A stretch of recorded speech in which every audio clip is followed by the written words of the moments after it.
มาวันนี้เราต้องมาลองเปิดเครื่องนอกประกอบแล้วกันเอาแปลงแนลที่หนึ่งเนาะนี่ปักโหลดกับโปรติดแล้วพี่น้องลองเสียงฟัง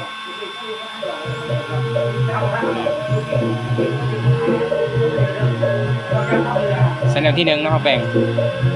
ทางนี้เลกูเลตแตกกันหนึ่ง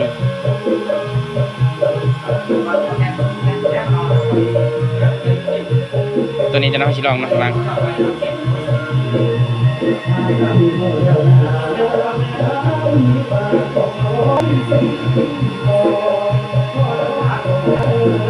มาลองแถวที่ช่องบันนี้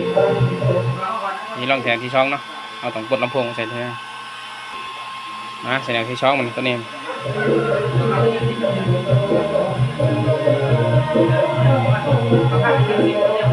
เรียบร้อยนะถือว่าปิดงานดี3,600อาการเลกูเลตช็อตแตกแล้วก็บางขยายฝั่งนี้เนาะฝั่งนี้ตัวปกติแอมเป็นแอมก็จะเอาซ้อมมาเลยเนาะเอามาเก็บงานคืนอีกจะได้ก็ฝากกดไลค์กดแชร์ได้ทุกคนนะถ้าได้อยากซ้อมเครื่องเสียงหรือว่าโทรทัศน์ทุกรถเครื่องเสียง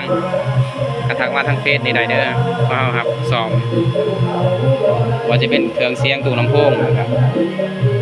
โทรทัศน์แล้วเครื่องใส่ไฟฟ้านะตัวลำโพงนี่ก็ขับซ้อมเปลี่ยนไว้กัน